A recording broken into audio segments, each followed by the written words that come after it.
Welcome back to the Horn Takes podcast. It is a beautiful Sunday morning here in Texas. Thank you guys for joining us today. I hope you guys had a great Saturday. I don't see how you couldn't have. We won a football game. We saw a really wild World Series Game 7. Pretty good sports day yesterday, I think. If you're a sports person, there was a lot of fun games to watch, a lot of controversy. But it is what it is. I'm solo today from the cheap seats. We're going to be talking 10 thoughts. Before we do that, check out my guys over at ChinookCeatery.com. 8 great flavors, Texas company. They love college baseball. I'm pretty sure they probably love college football, and they make the best seeds ever. I love them. Go check them out. Use our promo code HORNTAKES. Get 10% off your first order. Before we jump into 10 thoughts on this beautiful Sunday morning, I want to talk a little bit about the keys we had going back to Wednesday's show, the keys we had going into this game for Texas, and we'll see how they did according to our keys. By the way, if you're watching right now, please jump in the chat, drop us your comments, drop us your questions. We really appreciate you guys joining me this morning. So let's talk these keys for Texas. For me, the number one thing Texas had to do was stop the run. And I didn't just say stop Pavia from running the ball. I just said they got to stop the run in general. I feel like that Vandy offense very much predicated on can it run the ball. A lot of their pass plays are boots, play action type passes. So if they can't run the football, probably in trouble. And I thought the Texas defense did a really good job slowing down the run. I haven't looked back at the stats. I don't think Vanderbilt had 100 yards in this game. I could be wrong. I know Pavia got loose a couple times for some pretty decent gains.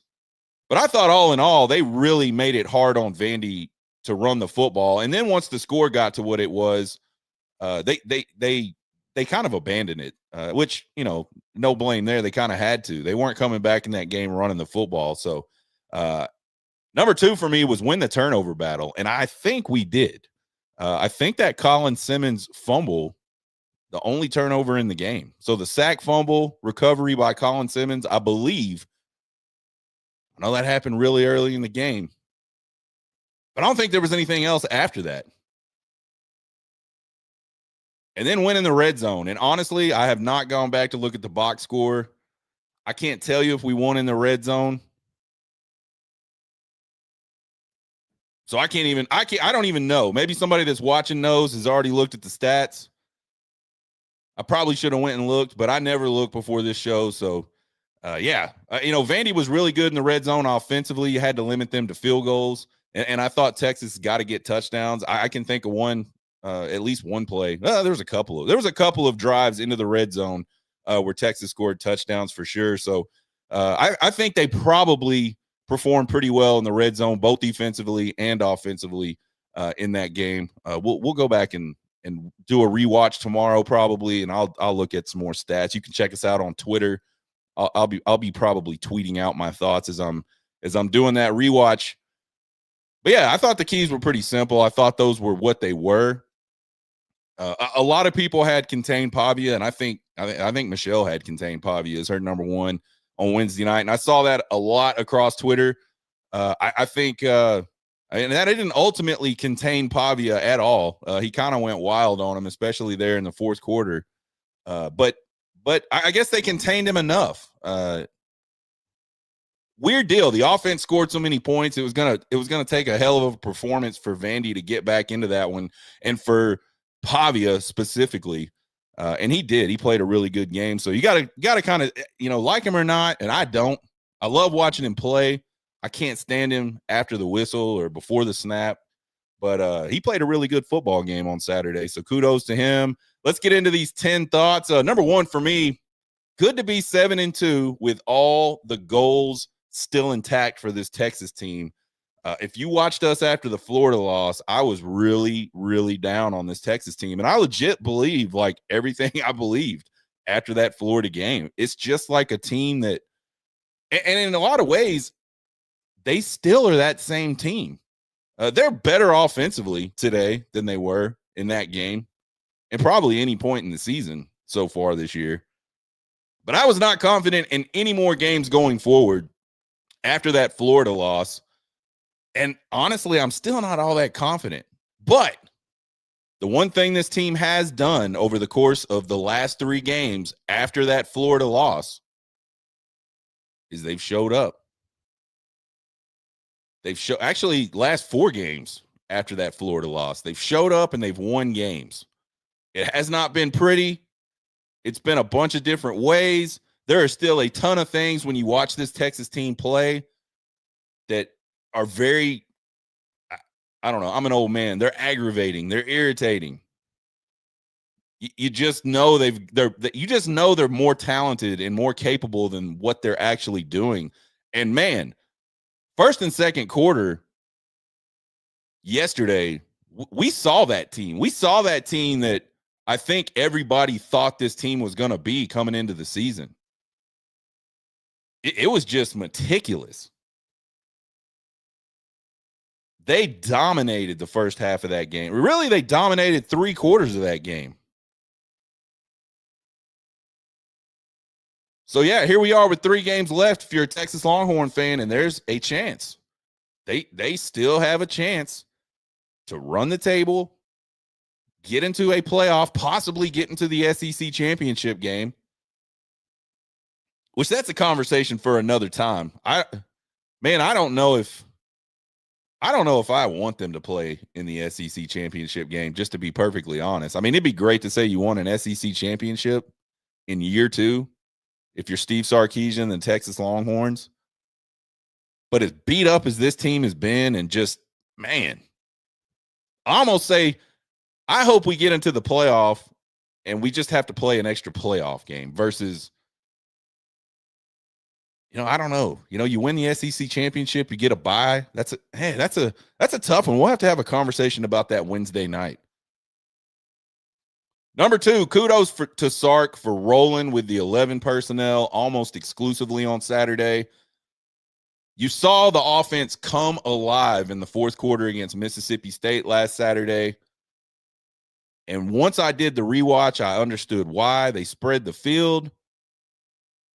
It wasn't just bringing in an extra wide receiver and putting a tight end on the bench. It was not just that. They spread the field. We've seen Steve Sarkisian offensive sets with 3 wide receivers already this year. They're still playing tight to the football. He absolutely spread them out last weekend, and man, the offense went off. And I was so ecstatic. We talked about it on the show Wednesday. Man, I hope we see that more. Maybe not exclusively, but more. And it was almost exclusive. And so kudos to Sark, man. I know that's not what he wants to do. And I know Sark has been getting, beat up all year long about the play calling and this, and should he be calling plays and every single thing like that. And we've talked about it on this show. Like, sometimes you got to look inwardly and just go, man, maybe I am the problem. Maybe my thought process on this is not right. And that's a hard thing to do. But he clearly did it, and he took it to heart, and he went out there and put his team in the best position available to be successful on Saturday offensively.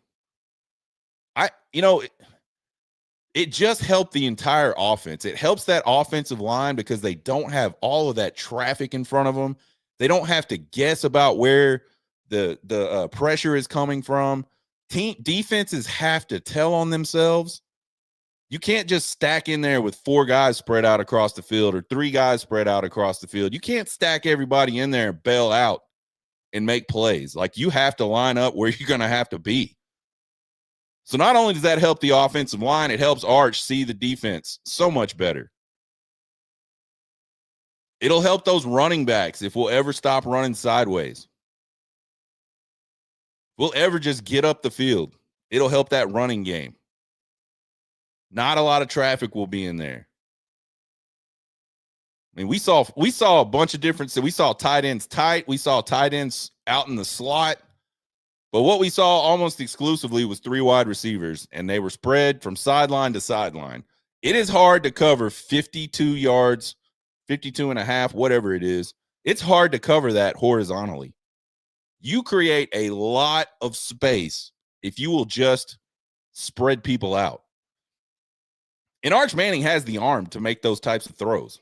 Clearly, he did it all day yesterday. So again, I've been critical of Sark a lot this season. And now I'm going to tip my cap to him. Good job. I mean, I think that's your team. I think you've got to spread offense. And again, I know that is not what Steve Sarkisian wants his offense to be, but that's what he's got. Roll with it.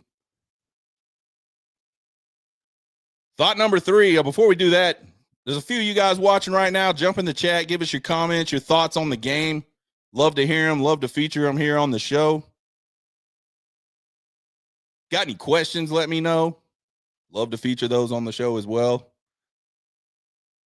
Thought number 3. I don't know if they can't do it. I wrote down as I'm watching this game, this team still cannot play a full 60 minutes. And I don't think it's a can't. They just haven't. We've seen this team start fast, end slow like they did yesterday. We've seen them start slow, end fast like we did out in Mississippi State. We've seen them just be slow. We've seen them just not be good offensively. We've seen this team do just about everything this season except start a game and finish a game with the same level of intensity.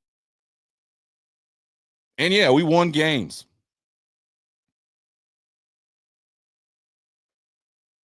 Can't argue with that. They've won games, but I just keep going back to, I don't like, how many times can Texas go to that well? How many times can they put themselves in that type of situation and get a W?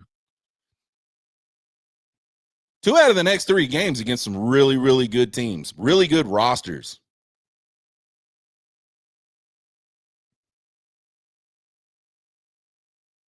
So I think if you're Texas, you want to figure that part out. And I thought we were going to get it yesterday. I thought yesterday was going to be the first time this team has started a game and finished a game in 2025. And man, that fourth quarter was as brutal as the rest of the game was awesome.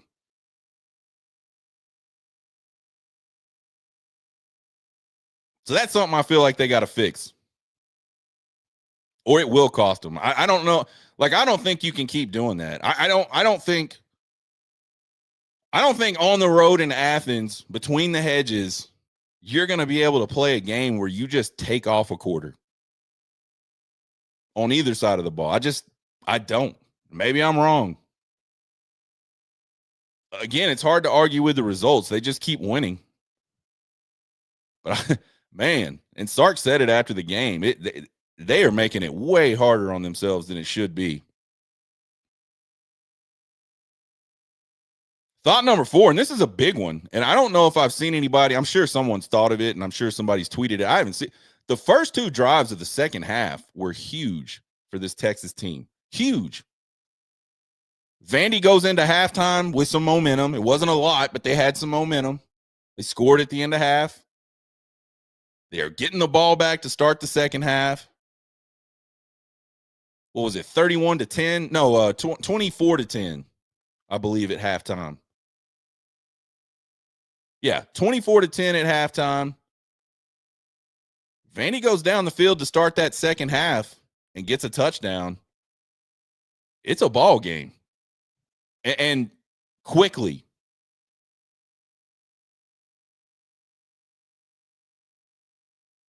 But they get the 3 and out on defense. I'm pretty sure it was a 3 and out. Could have been a first down in there or something, but it was a quick turnover. You know, they got the ball back pretty quickly if it wasn't a 3 and out. And then Texas offense goes on a touchdown drive. Either one of those goes differently, and Texas probably loses that game.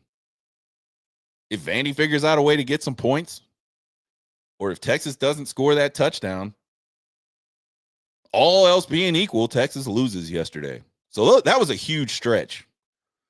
I've talked on this show a bunch of times about situational football, and I feel like there's certain points in the game where you absolutely have to win. You have to win right before the half. You either got to make a stop or you got to get some points. You have to win that first drive or two of the second half because it sets the tone for the entire rest of the game. You have to win late at the end of the fourth quarter.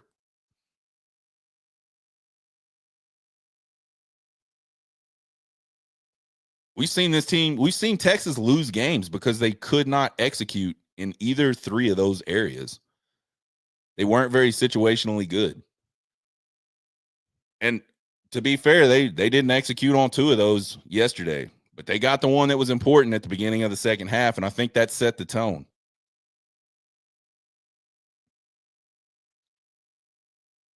Our friend Joe asks, any idea why call timeout with 17 seconds left in the first half? Vandy was 3rd and 10 at the Texas 18.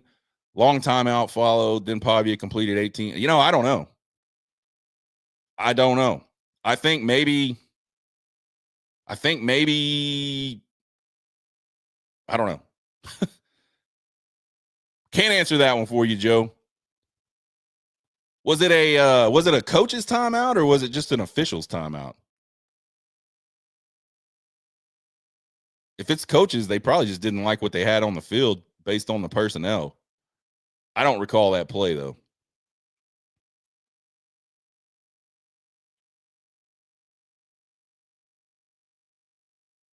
So, yeah, big start to the second half for that Texas team yesterday. And to me, that just means they went into the locker room. They had good conversations. They had a good plan. And they came out and they executed on it. So, again, kudos to that staff. Kudos to Sark. Kudos to PK, who I'm fixing to dog in point number 5. Thought number 5. Man, this soft coverage in the secondary, holy crap. I mean, it is killing me. Absolutely killing me. It's killing the team. They gave away they've been doing this for a couple of weeks now. And I don't know how much of this is Taft. This is just kind of how PK plays defense. And we've seen it even with Michael Taft in the game. Man, they play so soft on the corners. So soft on the corners.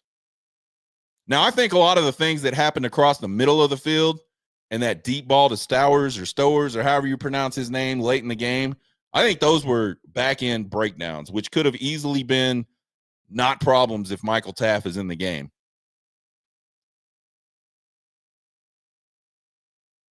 But they just gave up way too many uncontested, easy throws to Pavia. They gave up too many against Mississippi State, and they did it against Kentucky.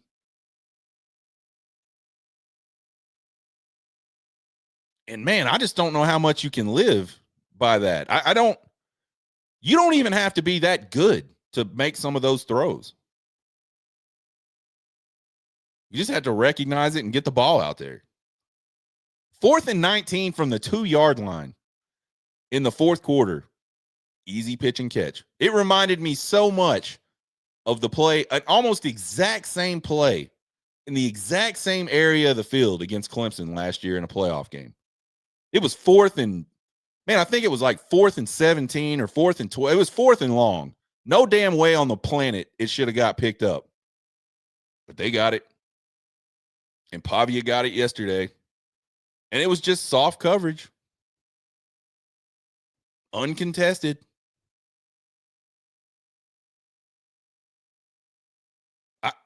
I don't know, man.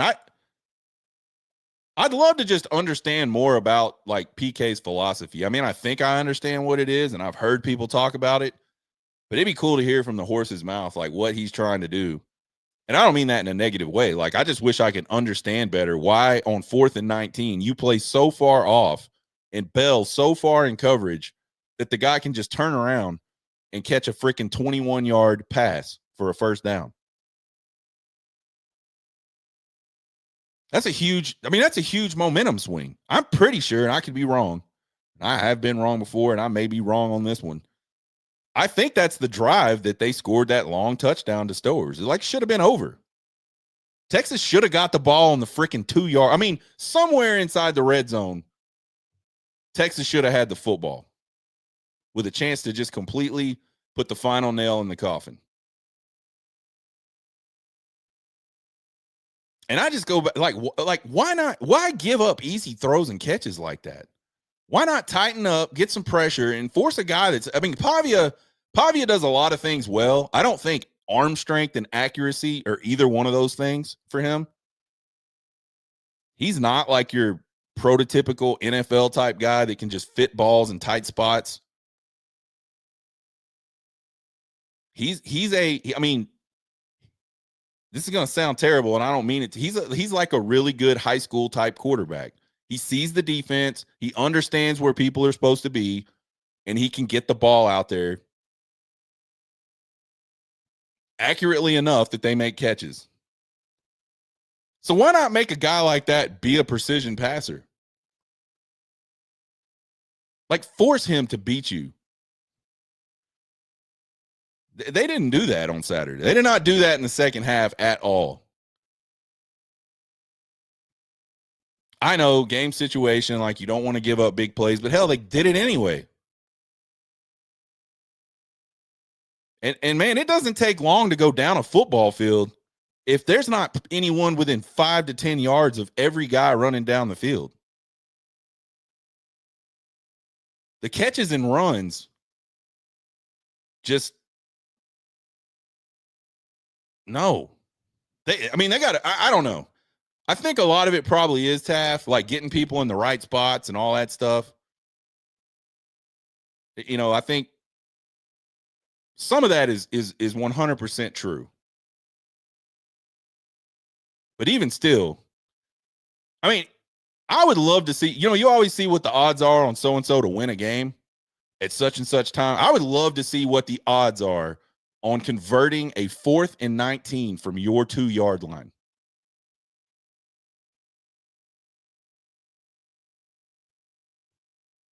Here's the other thing I don't know, and I don't know that anybody knows out here in the internet world. We don't know if the players are just doing something they're not supposed to be doing. Like, I don't know.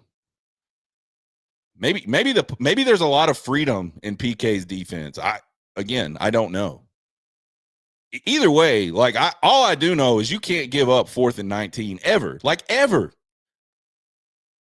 I would rather them get a 4th and 19 because we were draped all over their ass and an official made a bad call on a PI, or maybe even made the right call on a PI. Maybe it is PI, but at least you're there. Like, the pass is not getting completed.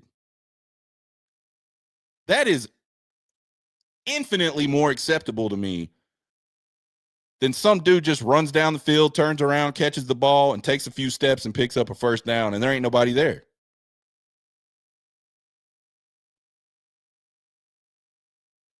That's one to watch the rest of the season. Taft or no Taft. To me, that's one to watch. Number 6, thought of the game. I mean, I thought Arch Manning and Colin Simmons were absolutely phenomenal yesterday.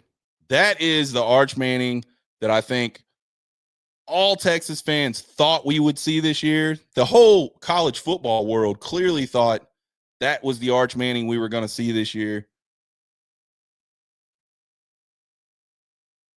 He looked amazing.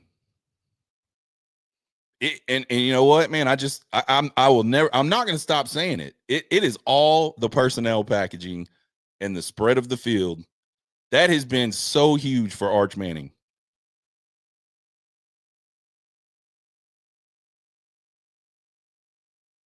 And then Colin Simmons just was in Diego Pavia's rear end the entire game. And he was getting, and we'll talk about this. And Colin Simmons might have set the NCAA record for amount of times to just get like absolutely egregiously held in a single football game.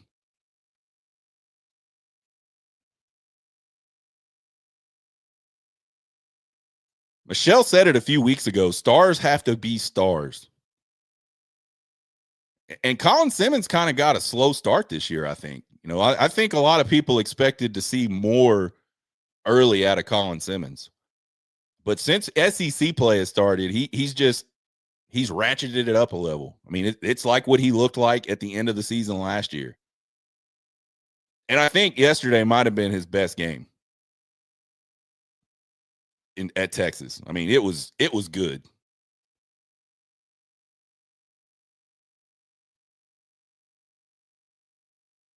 Credit to those big guys up front. They held up for Arch. Arch is not seeing nearly as much pressure the last 5 quarters as he did the 7 quarters before that, where he just got pounded.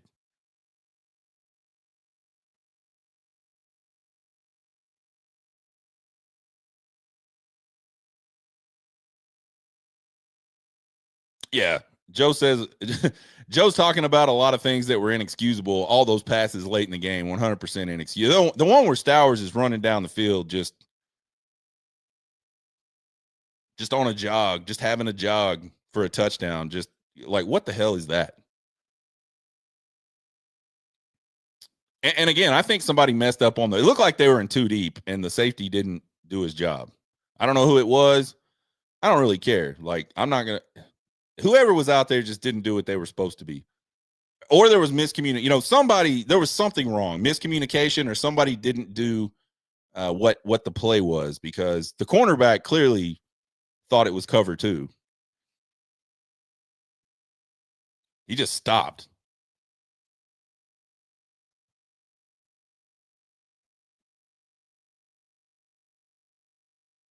Anyway, Arch Manning, Colin Simmons, great game. That they'll have to have that type of effort moving forward, and some other people got to step up. I mean, hey, a lot of guys played really well yesterday. Ryan Wingo was on his way to a very, very big day, I believe, before he gets hurt. Emmett Mosley had a nice game. A lot of guys had a nice game.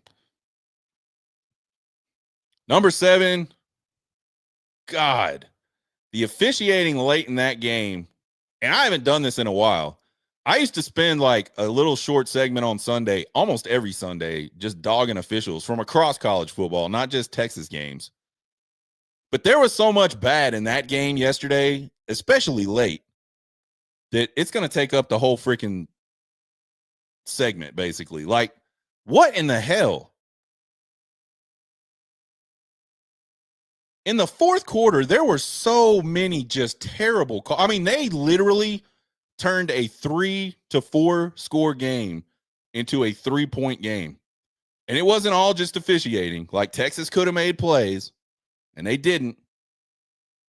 But a lot of those opportunities shouldn't have even been there. The false start was just absolute horseshit. I don't know how you're telling me you can see when a guy's face mask is lined up past the ball, but you can't see 3 fucking guys in the neutral zone when the ball snapped?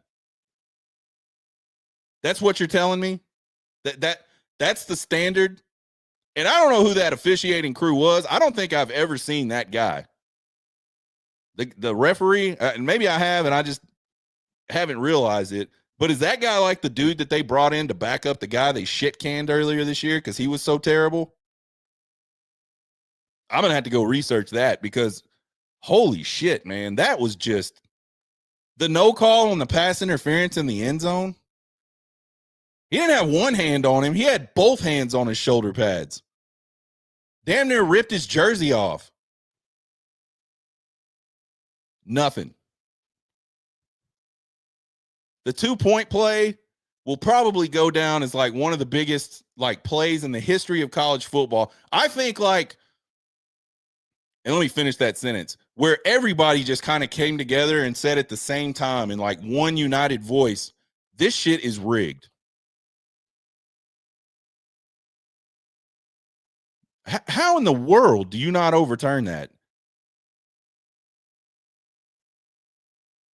I get that one pylon camera was a little offset into the end zone, but the pylon is the pylon. The pylon was where it was supposed to be. And if he would have crossed the plane of the goal line, it would have hit the pylon. Tell me I'm wrong. Tell me what I'm missing.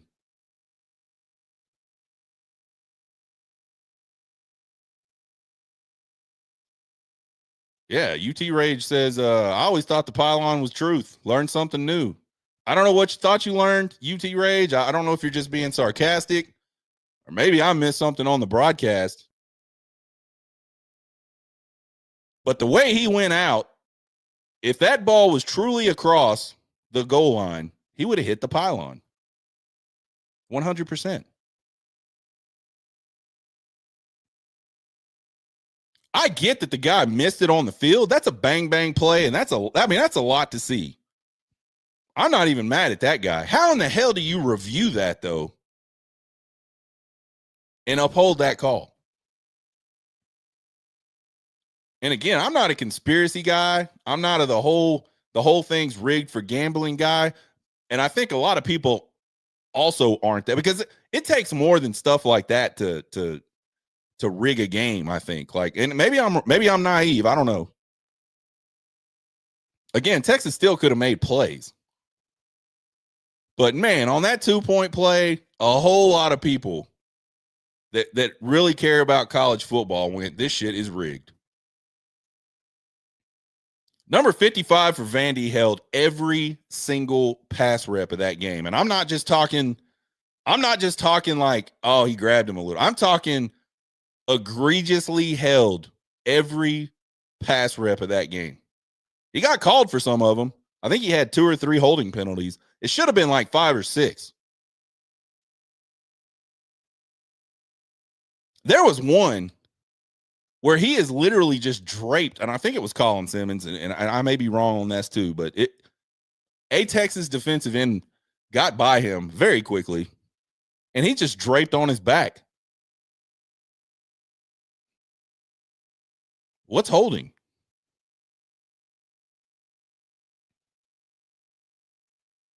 The personal foul on the sideline with Pavia was the joke, a big ass joke. I get they probably couldn't have seen it because it was such a mess. I don't know. Like, and I don't want to be like, oh, we should review everything. But man, I will grant, in live action, I thought it was too much. But then when they kept showing the replay and you see Pavia basically grab him and try to throw him down, and that's what carried them both into the bench. And that was a big play. That turned a big play into a bigger play. I thought the unnecessary roughness in the end zone after, I can't remember if it was after the 2-point play or after the Pavia scramble touchdown. I don't remember. On Manny Muhammad was just fucking terrible. Like, now he shouldn't have got up and pushed, but how in the hell did you not see the other guy? Manny Muhammad stopped on the play. He just stopped. Play was over, and the dude just grabs him by his chest and throws him on the ground, slams him into a fucking camera person. How do you not see that?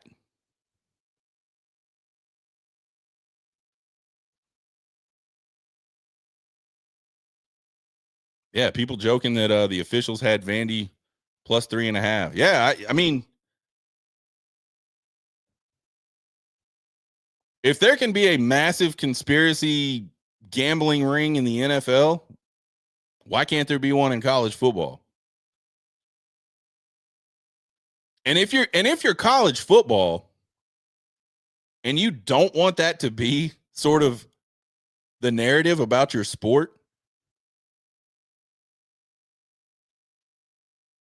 man, y'all got a lot of fixing to do. I don't know. I mean, the SEC has an absolute officiating problem, and I thought the Big 12 was bad. And I think the Big 12 was bad. But we're going on 2 full years now in the SEC, and I don't know. I don't know that it's better. It might be worse than the Big 12.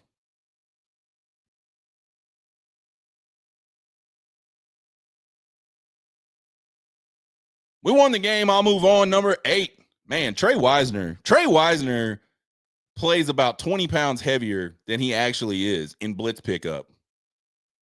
There were a couple, and one real, like, Texas was backed up deep in their territory. He steps up and just puts his hat right in a blitzing linebacker's chest and just stonewalled him. That stuff, man, that's the kind of stuff like a lot of people don't notice, but it changes what happens on plays. If he doesn't make that block, Arch doesn't have time, might get sacked, might get the ball tipped up for an interception, might throw an interception because he's off balance, making like there are so many bad things that could happen if that blitzer makes it through. And not only did he not make it through, he just got freaking stoned. And there are a couple times yesterday where Trey did that. And so I think it's important to call that out. The running game has not been good this year. Those guys, I'm sure, are disappointed in their lack of ability to get the running game going. But when things aren't going your way on your primary duties, I guess, you find a way to be a part of the team and help the team. And it probably wasn't just Trey. There was other guys that probably did the same thing, but I noticed him a couple times. So kudos to Trey Wisner. He's not a big kid. I think they list him at over 200 pounds, maybe just south of 200 pounds. I would be surprised. He might be 200 pounds after a big meal and after jumping out of the shower or something, soaking wet.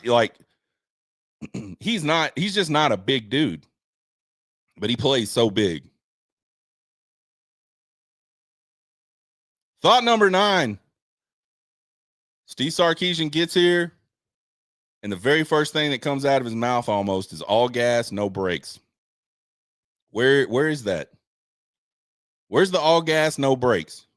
And I'm not even trying to be critical here. I'm just saying, like, where is it? Up 34-10 when the fourth quarter starts. Texas's best drive in the fourth quarter was a 10-play, 32-yard drive that resulted in a missed field goal. Texas ran 14 plays in the fourth quarter if you don't count the kneel down. 10 of them were rushes. And he just got through bombing the ball all over them for 3 quarters.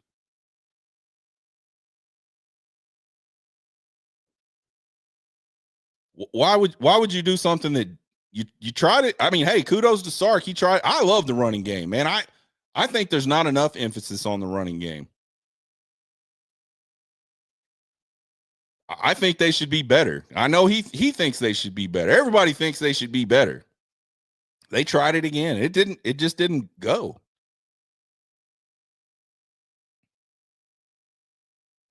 I mean, I say they tried it. I don't think they ran the ball in the first 2 drives yesterday at all. Which one of those drives was a 1-play 75-yard touchdown catch. So again, I'm not trying to be critical, but like, hey, if you've been throwing the ball all over their ass all game long and you're keeping your quarterback upright, I mean, he hadn't seen a lot of pressure yesterday.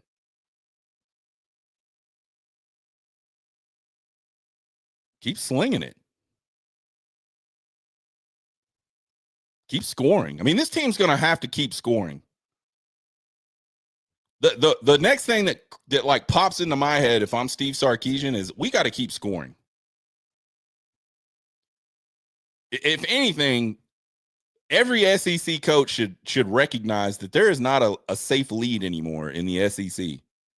Man, I stopped watching Mississippi State and Arkansas. I need to go back and watch that game. I want to see what happened. Arkansas was up. And then I saw something like an hour and a half later. Now I thought I was looking at it wrong. Mississippi State wins it.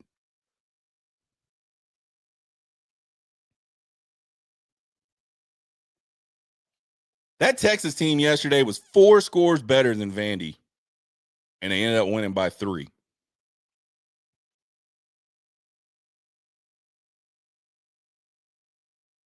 I want to see all gas, no brakes.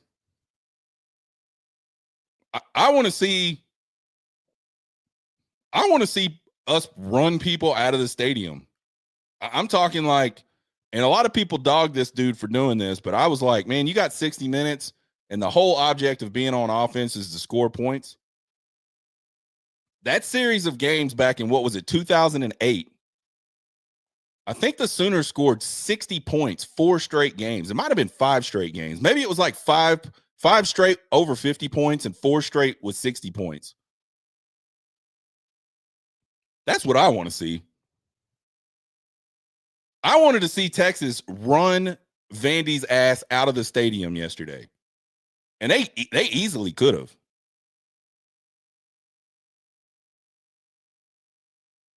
Easily.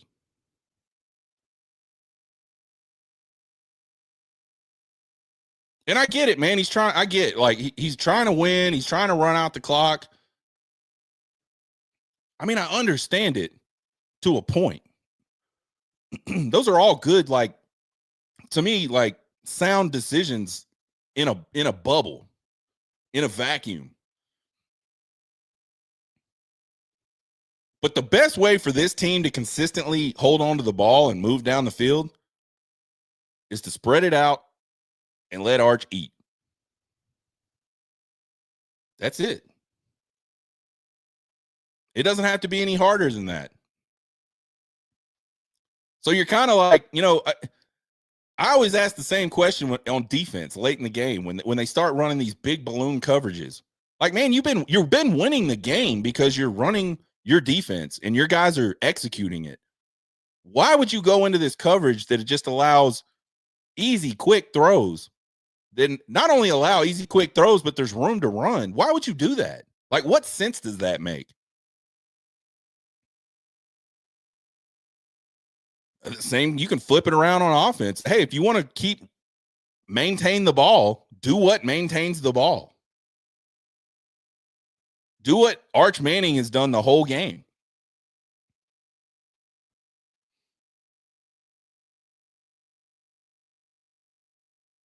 So we'll see. I mean, if it's me, like, we're throwing the ball around the park because that's what we're good at. I've got the best quarterback recruit that's ever hit college football, according to all the recruiting services. I've got tons of good wide receivers in the fold. Guy after guy came off the bench yesterday and made plays from the wide receiver. They do not have a wide receiver problem at the University of Texas.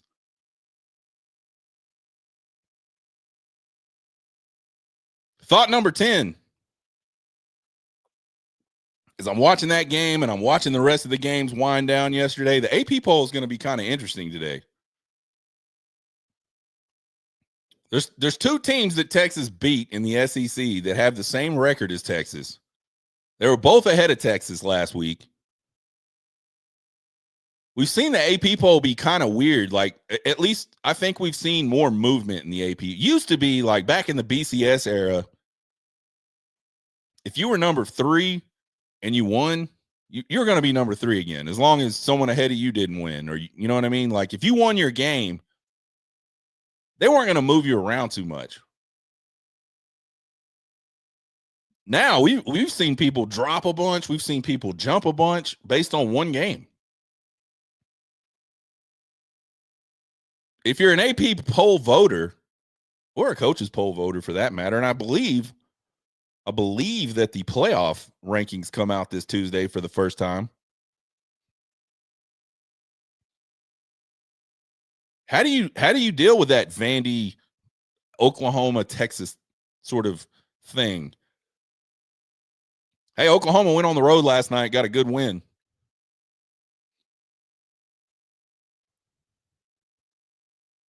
So I don't think you can jump Texas over them, even though I think Texas got a good win yesterday.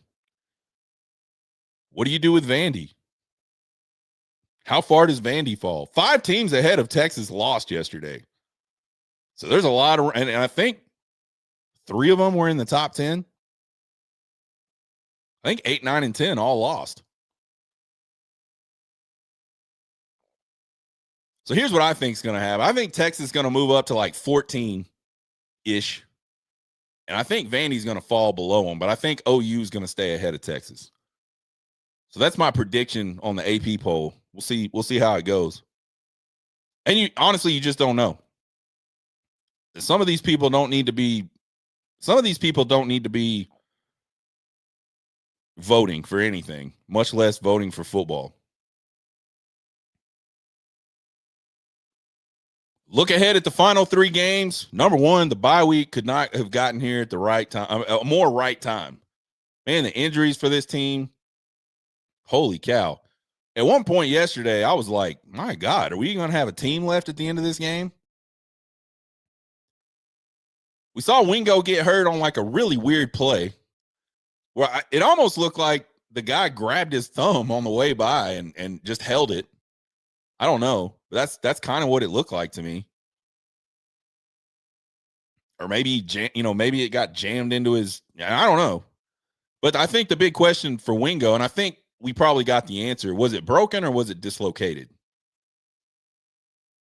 And I think the answer is probably dislocated because he never took his pads off. And Sark said in an absolute emergency, he could have played. If it was broken, that wouldn't be the case. So I think there's a great chance that we'll see Ryan Wingo good to go when the Texas Longhorns head over to Athens, Georgia in a couple weeks. I think Michael Taft will be there. Kind of surprised he didn't play today or yesterday, rather. But in 2 weeks, I think he's good. I think he's playing. I think one to watch for is Jelani McDonald, and him going out probably had a lot to do with some of the things breaking down in the secondary late. I don't think they ever said, but they did report that they were basically carrying him out by his shoulder pads, which leads me to believe he had a concussion. I'm not saying that's what he had. I'm just speculating based off of the context that was delivered during the broadcast. So don't go run and say I said the dude has a concussion because I don't know. But that's a lot of pretty key guys. We saw McCutcheon like come in, make a great play. And I thought his shoulder was dislocated the way he was acting. Maybe it was just a really bad stinger because he actually made a catch later in the game.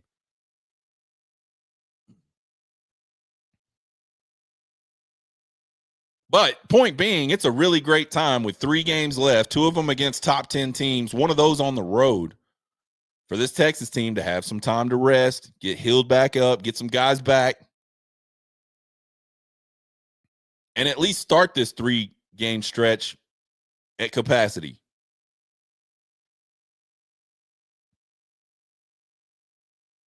Texas did something these last 4 games that I did not think they were going to do, and that's they won all 4 games.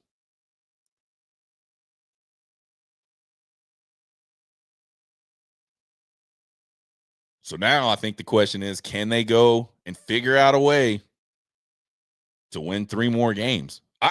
There's a big debate. To me, this is pretty cut and dried, and maybe it's changed a little bit because a lot of teams did lose that were up in the top 10 and ahead of Texas this week. Going into this weekend, I thought Texas's only chance to make a playoff was to win out, period. Like, you win out, you're in. You lose one, you're done. I'm leaning a little more towards this Texas team, depending on how games go and who they beat, who they don't beat, if they were to lose a game in this final 3 games. I'm leaning more towards a 9-3 Texas team could get into the playoff after this weekend, after what we saw yesterday. What do you guys think? Hop in the comments. Joe says he pays attention to the coaches poll. Some AP voters don't know college. But yeah, I agree. Some of that stuff is pretty rough. But it is what it is. I mean, even the coaches, I think, are, people talk about the AP just being a bunch of people that probably never played football before voting on who should be where they should be, and that's fair. But let's be honest. The coaches that are voting in the coaches, they're not watching all those games. They're probably not even filling out the ballot.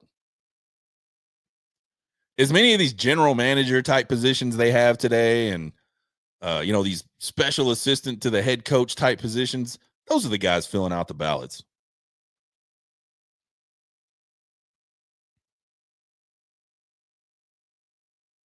So there's 10 thoughts on a beautiful Sunday morning after a big Texas win over a top 10 team. That's 2 wins over top 10 teams this year for Texas. That's, hey, after a really rough start, that and a loss to Florida. And again, man, that's going to be the one that gets us if we don't make it in.